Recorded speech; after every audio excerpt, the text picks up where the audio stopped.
This is Follow the Money on VSiN. All right, I am fired up because I do really enjoy the grind of the baseball season. It's right around the corner. It's going to be a ton of fun. Now, I'll probably hate myself because I'm in a dynasty league that, is run, I'll say run very well, because I think the guy might listen to and watch the network, but it's run very well. It's absolutely fantastic. But I do kind of hit my head on the wall throughout the season. So I'm fired up, and we're starting to see guys out there, right? Guys in new teams being introduced.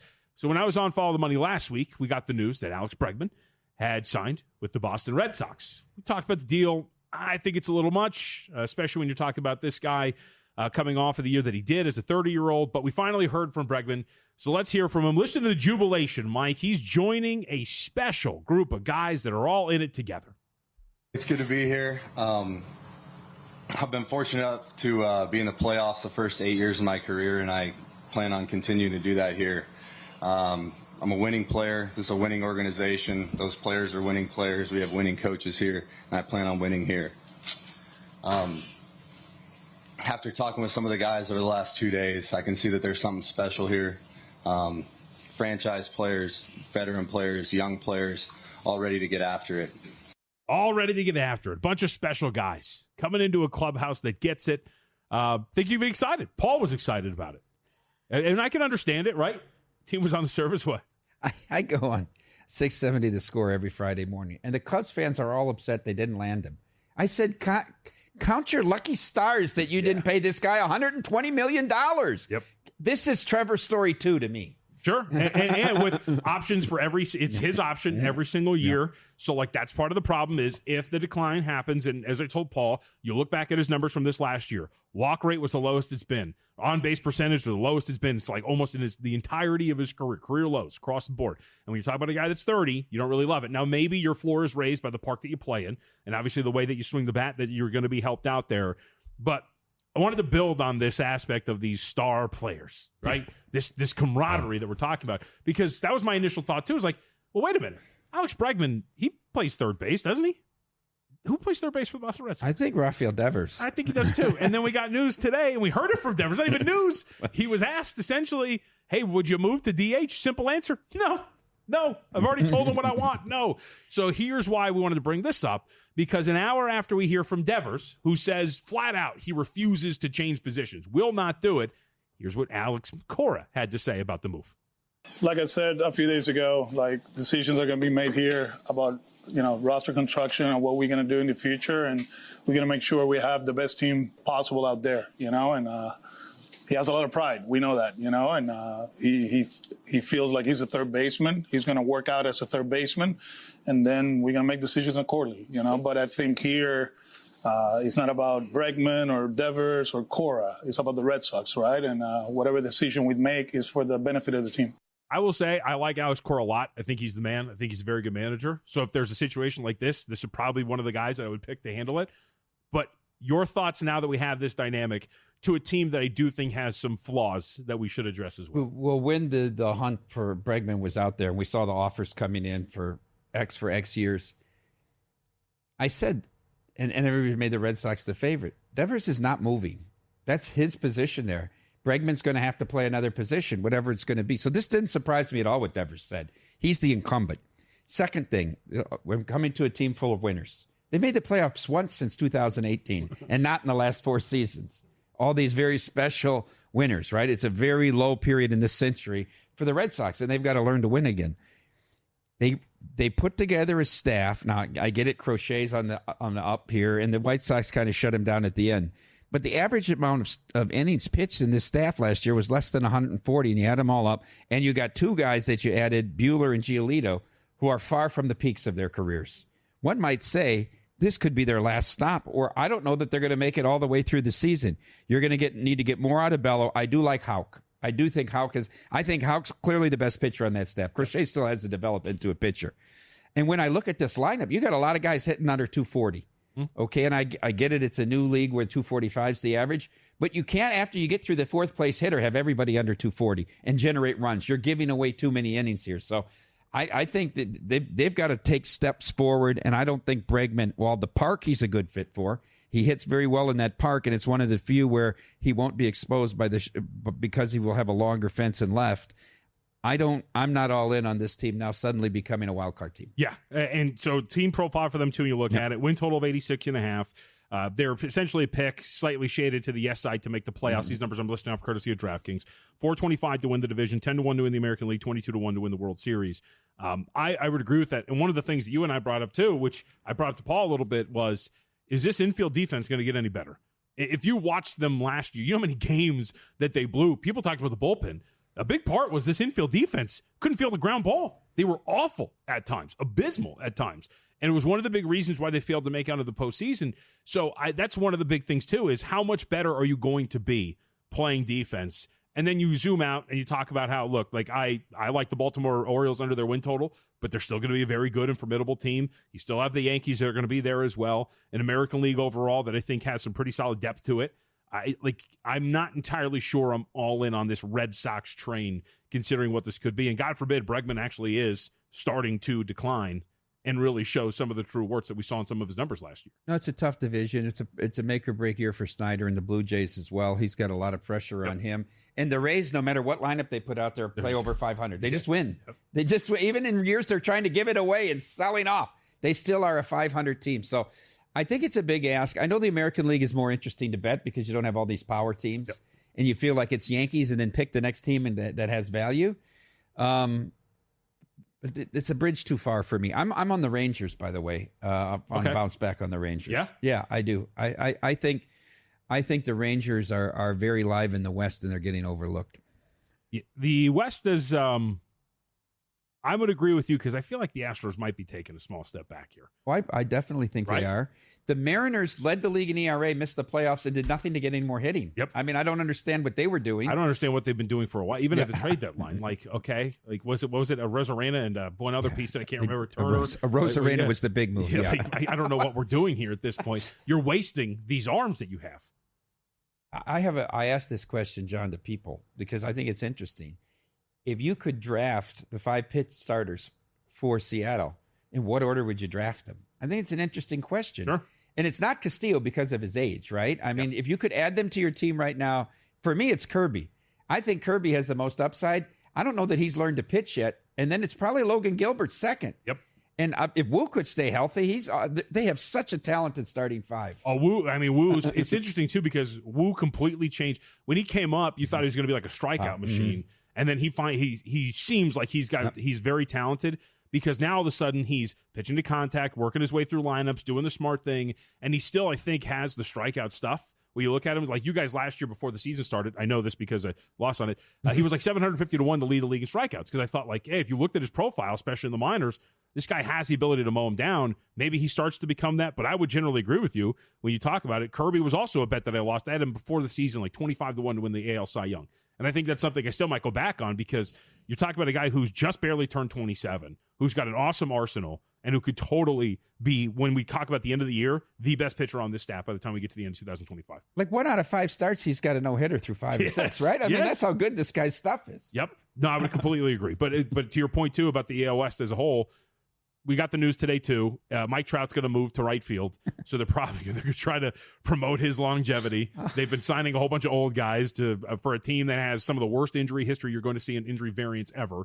But Yohan Moncada is going to come in and play third base and save everybody, I'm sure.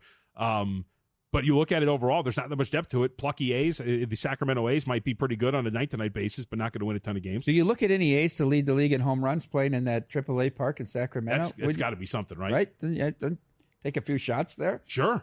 I think it's totally. I mean, because you look at that, or, I mean, you're not going to play a ton of games out there, but you would think some of these AL West guys obviously going to get boosted by playing some more road games out there, too, which will help you out as well. Hey, folks, go to the Apple App Store, Google Play Store. Make sure you check out the VSiN Watch app. You can watch and listen to show replays. It's how I watch the network. Early this morning, I was watching Joe and Kelly recap the All-Star game. Where was Joe? Joe was not here. I guess he had car trouble again, huh? That's bad. That's a bad beat. He did. Something with the tires. Yeah. Can Joe, by the way, you can watch all this on the VSiN Watch app. Check it out now. Show replays and everything. I was going to ask a question can Joe change a tire? How many people can change a tire? I have changed a tire before. I think you'd be surprised about the amount of people that cannot change a tire. Because they got AAA. They just call. Lazy. I mean, I've changed many a tire in my life. On his way out here like 10 years ago, didn't Hoops totally had 2 flats or whatever, and he changed both tires and barely made it to Vegas? How did you have 2 spares? I don't know. It's some incredible story of It's like our parents walking to school uphill both ways, 10 miles. in the snow, in the snow, in the heat. Incredible story. Barefoot every single time. They were never late, though. Yep. All right. As Paul Nelson checks in, a blind man can see what the Mariners are doing, keeping the cash in their pockets. Would pretty much agree there, Paul. But come on, you got something. You got to do something with it. All right. We'll take a break. Come back. Second hour already. We are going to cover a lot here. We got to get to, of course, back to college hoops. A lot to get to in a card tonight that does have some interesting spots. We'll discuss when we return here on Follow the Money.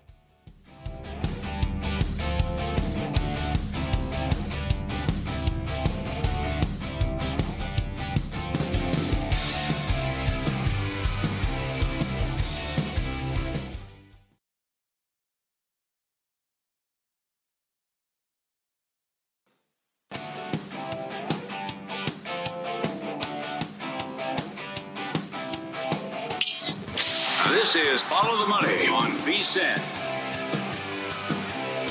I like getting filled in on all the lore of women's hoops. I had no idea about the Hannah Hidalgo saga with her nose, and I'm watching old video clips now of the matchup with Oregon State where they looked like they're performing surgery on her nose on the side of the Sweet 16 game.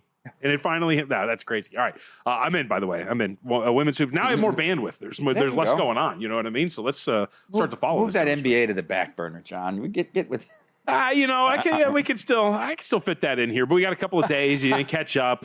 Big Hornets Lakers matchup, the only game on Wednesday. Really got to watch. Lakers don't get enough pub, so really got to get them front and center for everybody to see them. I don't know if you know that. Oh, well, it'd be for Connect going back there, right? The big matchup. Send it down. Well, I mean, I keep making the case because humans keep saying, well, it's got to be awkward. I keep making the case if I'm the Lakers, I'm spinning it going, buddy, you're so valuable. We had to flip you. You were the centerpiece of a deal. We think that highly of you. The real awkward part is the Hornets saying, we don't want Mark Williams back. So no, you're lying. Take him. I was researching it. Like there were questions about his effort a lot though. Williams? Right? Yeah. About his effort. So I think, look, they're going to be a nightmare. The Lakers are at center, regardless if the trade somehow gets rescinded now again or whatever. But you just needed Luka's very good with a lob threat. And if you have that in Williams, you can maybe make up for it. But I will mark my words. They're going to be a bad defensive team down the stretch. You saw it in the second game against the Jazz, by the way. Jazz lit them up, had 130 points. We're going up and down the floor. You saw a little bit of that in the second half of the first game they played against Utah because the Jazz lit them up in that second half, able to get over the team total in that one, did it again here in the second one. So that will be something to watch, but maybe we can hit on that a little bit later.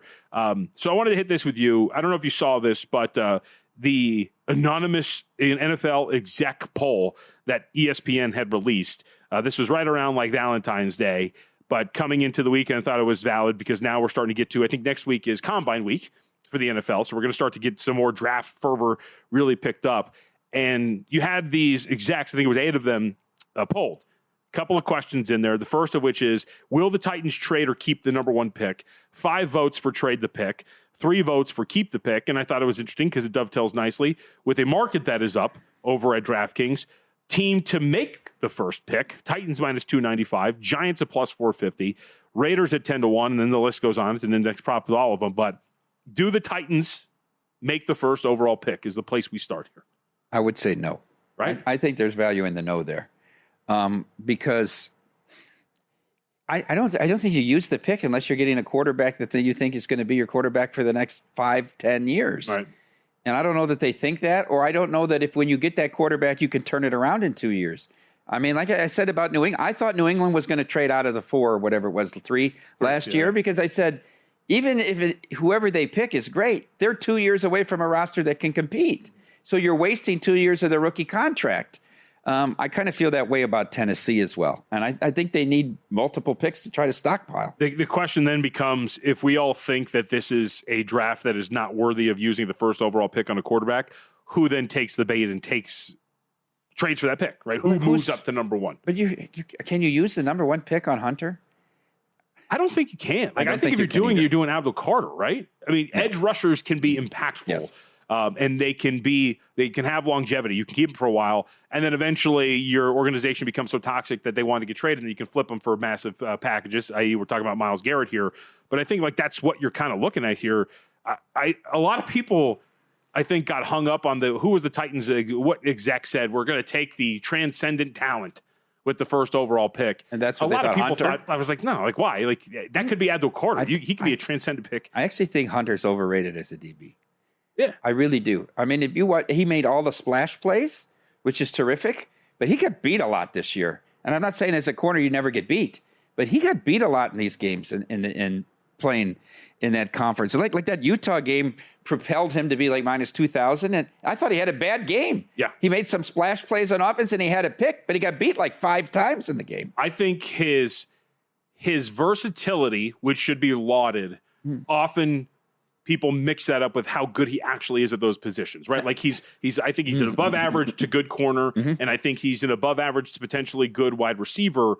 And so people see that and go, man, that versatility is incredible. We got to use, but in the National Football League, you're not going to play both at the same level that you played that in college. So that versatility gets knocked down a peg, right? He's not going to be Ohtani, where you're playing both full time. You can't do that with the physicality of the league. Right. He can't do that to his body because the level of competition is so much higher. So then the question becomes, are you going to spend the first overall pick on an above average to good corner that might not even be the best overall cornerback in the draft so that you can play, what would you say, 15 snaps on offense? That's Maybe too if high. that's too high. Right. So like that's why I'm kind of pushing back on this premise of what this is going to be with the first overall pick, which leads me back to, again, Abdul Carter. Like I keep going back to that. What is his price to be number one? I'll tell you right now in 2 seconds. I know he's the co-choice there, not the co-choice, excuse me. He's the second choice because the odds on favor right now is Cam Ward to be the first overall pick right now, which I would not buy too much into at this point right now. I do think Cam Ward will go before Sanders.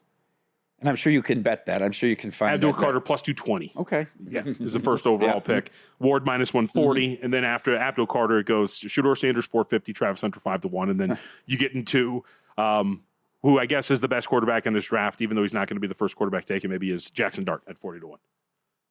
Paul always I brought up Jackson Dart last week and he got all upset. Did you watch the Florida game? Did you? I said, well, I could say that about Cam Ward when he played in the Rose Bowl with Washington State. It's one of the worst games I've ever seen a Division I quarterback have. I got over it. Yeah. I thought he was really good at Miami. I think he's more durable. I think he's got a better arm than Sanders. So I just was saying it because I kept hearing all this steam on Dart, and Paul lost his mind when I said it. Obviously, I'm very interested in like maybe he does make his way into the first round, but like you said, like everything you keep hearing about Dart, who again is 40-1 to be the first overall pick, I don't think that's going to be the case. They were also terrible in the red zone. Do you know they were like 105th in red zone efficiency? Ole Miss, That can't be Kiffin's play calling. Sure. That's got to be on him too. Right. I would completely agree. So I don't know why he came this like knock it out of the park, just stash him and develop him draft prospect. And that's apparently what the Raiders are going to do. I mean, everybody keeps saying that, right? You're going to go get somehow Geno Smith's going to become available, and then you're going to go and get Jackson Dart, and then you're going to have a quarterback for the next like 20 years. How plausible is it that Rodgers ends up here? I think it's very plausible. I do too. I think that, especially if you like, I'm not connected, but like you talk to people who are around the team, and it seems. I'm just saying it because everything else you just draw a line through, like it doesn't make sense for him. I think the top two choices would be Rodgers or Mariota. I think like Mariota's played with the team. Obviously, he's got a history with the organization. Would be the obvious stopgap. Same thing with Rodgers to come back. If you believe the report that Aaron Rodgers, I don't know if you saw this, pleaded with the Jets to bring him back. That was the quote that was thrown out there. Pleaded with the Jets to bring him back. He clearly still wants to play football. Yeah. Would he be willing to just come here knowing what his fate would ultimately be? Playing for a middling team in the AFC West? Maybe. They would let him do whatever he wanted. They would let him go on McAfee. Right? Talk about mitochondria and do all that kind of stuff. So he'd be able to get his run. Pizza players coach. Pizza. Yeah, right. Right? He's doing the Gottlieb thing. He's still what is he, like a part-time instructor still at USC or whatever it was. Not to the full extent. The Gottlieb thing.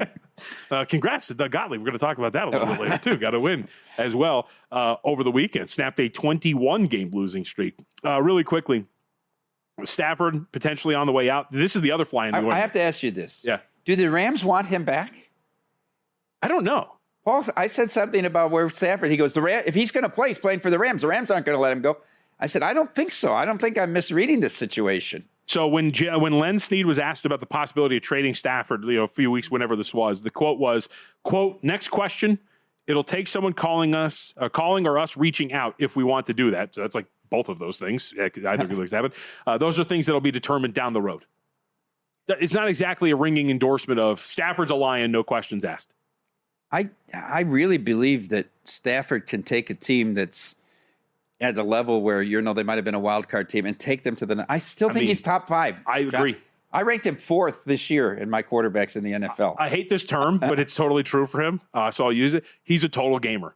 The dude, he was underrated when he's at Detroit, and then he goes to LA. He has been nails the entire time out there. If they block Jalen Carter when they're at the 20-yard line, they might have been the one in the Super Bowl against, right? I mean, he takes them down on the last drive. They give up 2 Barkley runs, and then Philadelphia almost won that game. I mean, if a guy like Stafford is available, if you're a team like San Francisco, you're really thinking hard about what you're doing with Purdy, right?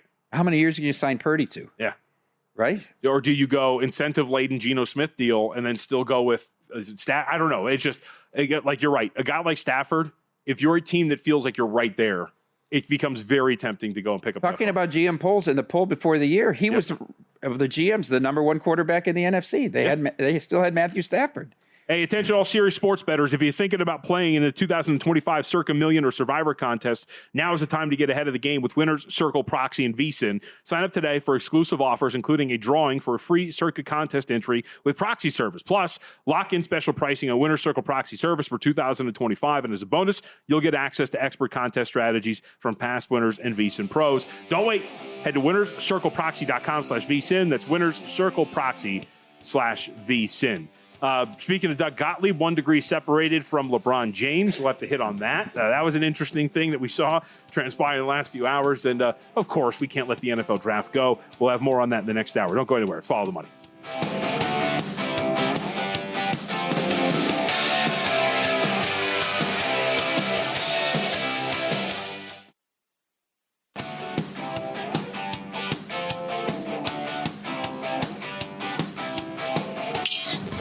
This is Follow the Money on VSiN.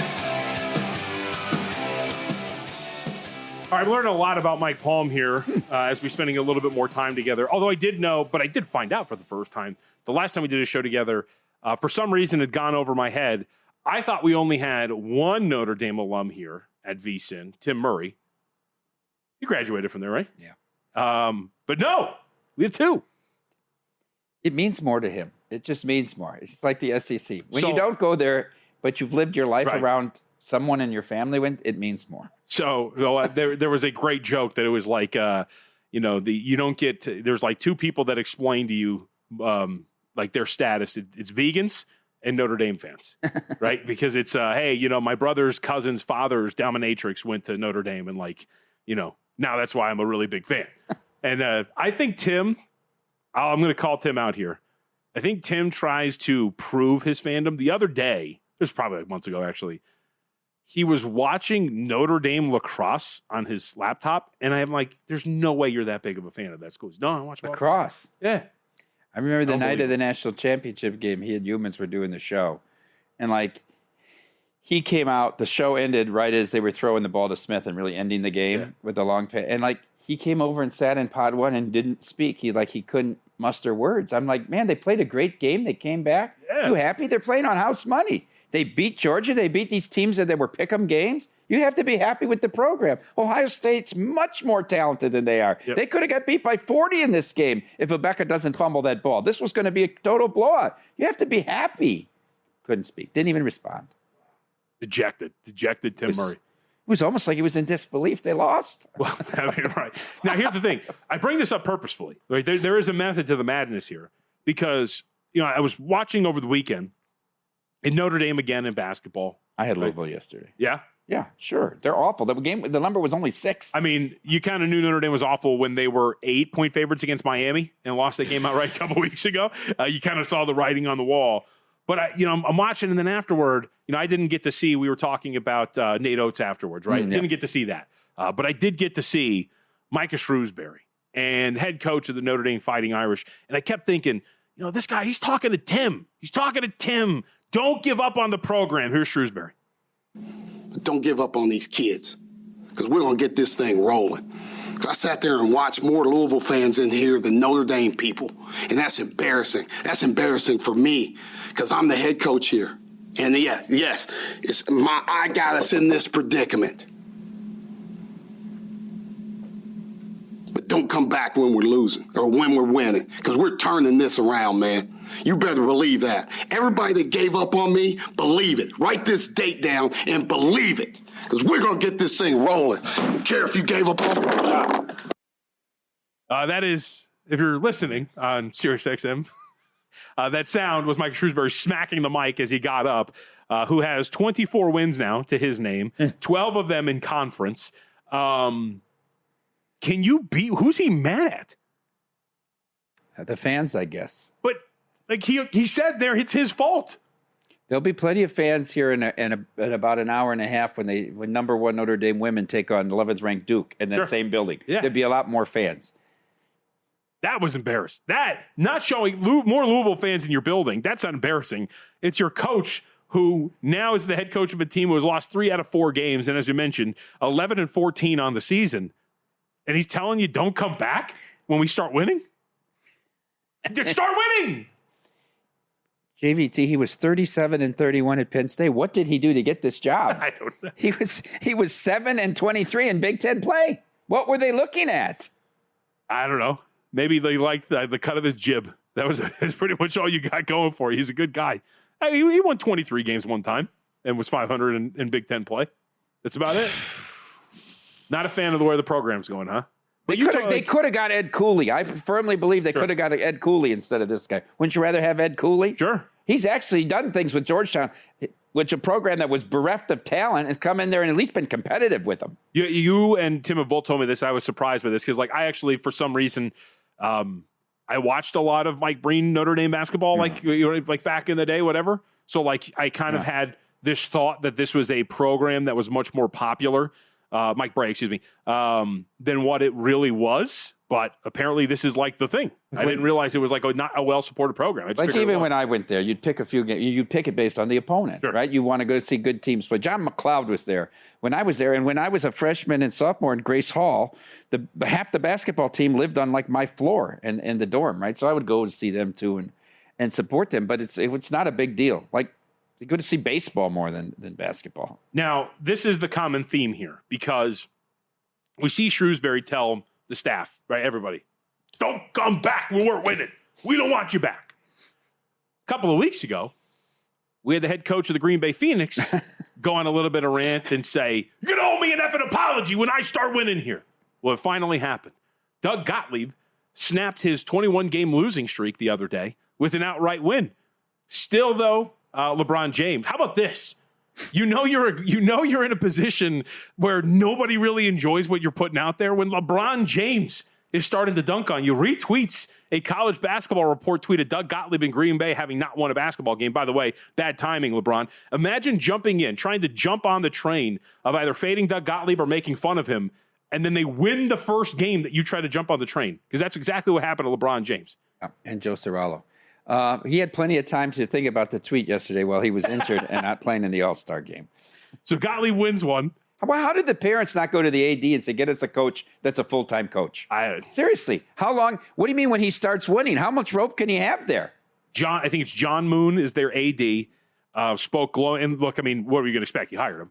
Spoke glowingly about the trip to New Orleans. Said it was good for the program, that he's out there drumming up publicity for the program. A lot of kids in New Orleans want to go down there. Want to go to Green Bay to play basketball? Apparently.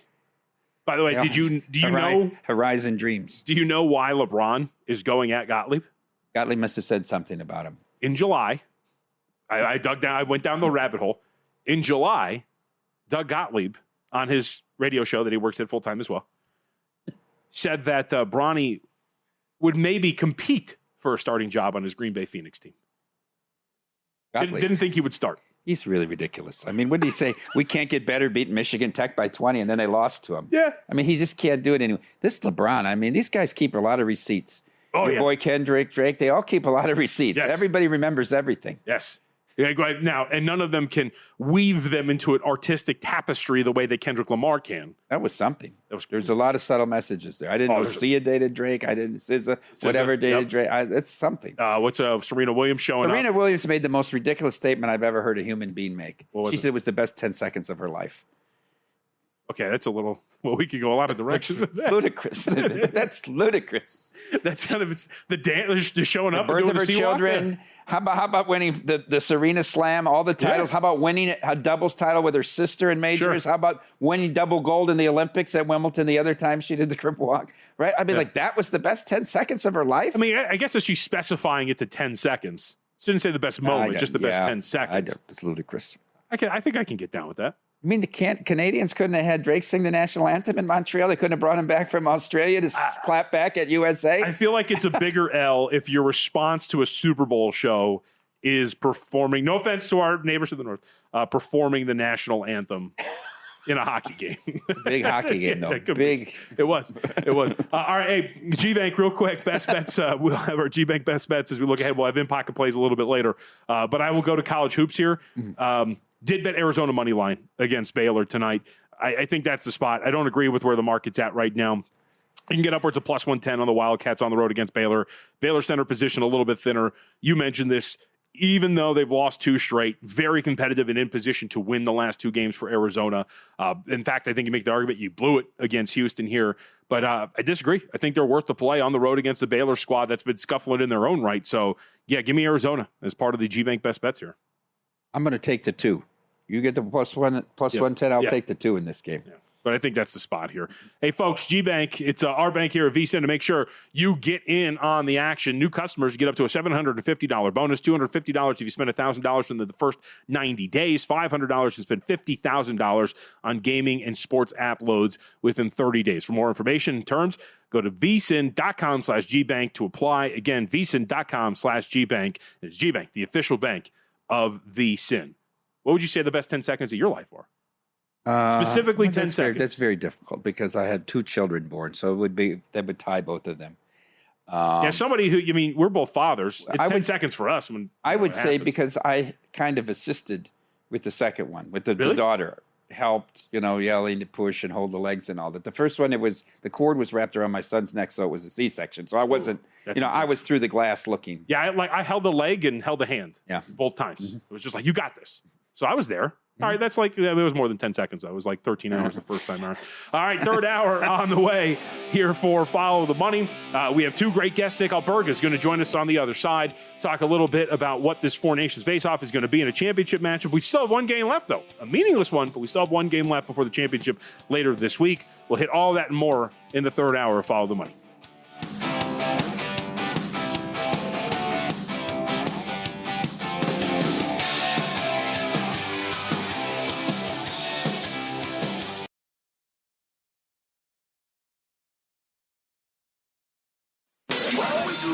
Follow the money. That's what I always say. You always follow the money. Yeah. This is Follow the Money with Mitch Moss and Paulie Howard on VSiN.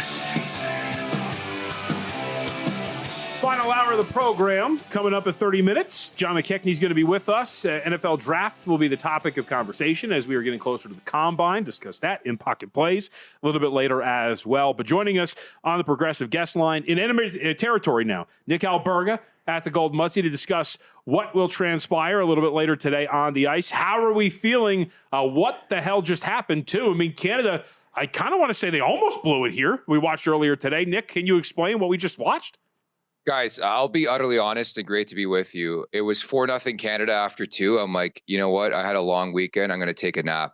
I woke up and I was like, what? It's 5-3, but I think, honestly, it happens a lot in hockey specifically where a team's just up and they sort of get complacent. And to my understanding, that's exactly what happened. But for bettors, an absolute nightmare, right, Mike?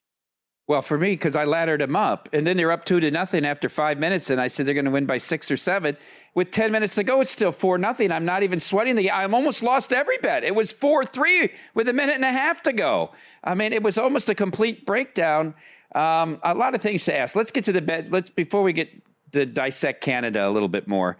Let's look at, to me, it's a tough game to handicap tonight now. This is a totally meaningless game. If they would have tied that game 4-4 all of a sudden and went to overtime, all of a sudden Sweden would have been live. And I wonder if the U.S. would have laid down to get Sweden in the final. But we don't get that situation.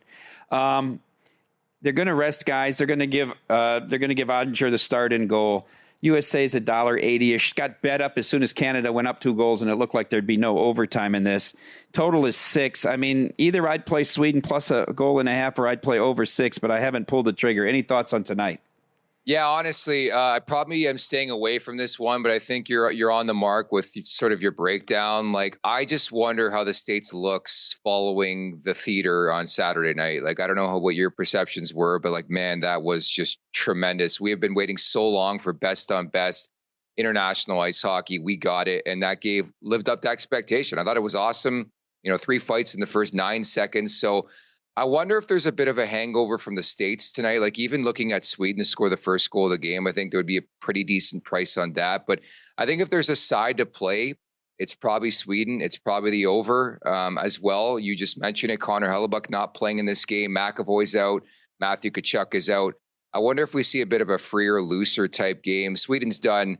The States know they're going to play on Thursday against Canada. So that's probably the way I would handicap things. Nick, I don't think there was a bigger non-Stanley Cup Finals, non-Game 7 in a playoffs moment since Olympics in 12, the gold medal game. I mean, I was absolutely overcome with emotion by it.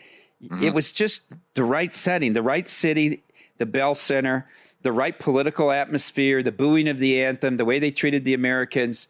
And it's a relatively meaningless game. It's not the finals of the tournament. And you had NHL officials. You didn't have international officials because, these Norwegian officials, whatever, they're going to call everything. They'll throw them out of the competition for fight. Everything's set up to have that one of the greatest periods I've ever seen, that first period. I want to talk a little bit about Canada. And I know you're a big John Cooper guy, and I've said for many years he's the best coach in the game. A lot of criticism here, though. Let's start out with overplaying his own Tampa Bay Lightning too much. Valid or not valid?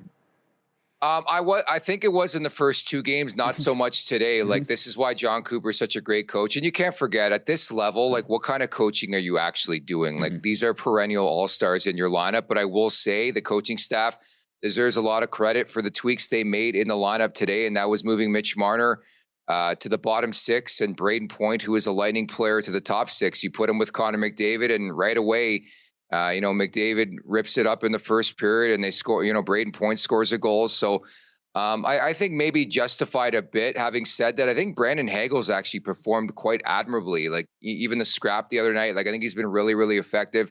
And I am a believer in having sort of an identity in your bottom 6. I mean, it's one thing to just bring your best players. You can make the same argument and conversation for Team USA. Some guys they left home, namely Tage Thompson with the Buffalo Sabres, right? So I think it's so simple to have lineups and deployments under a microscope. But I think there was a bit to that in the first 2 games, not as much this afternoon. All right, next topic, goaltending. But I want to go macro first here.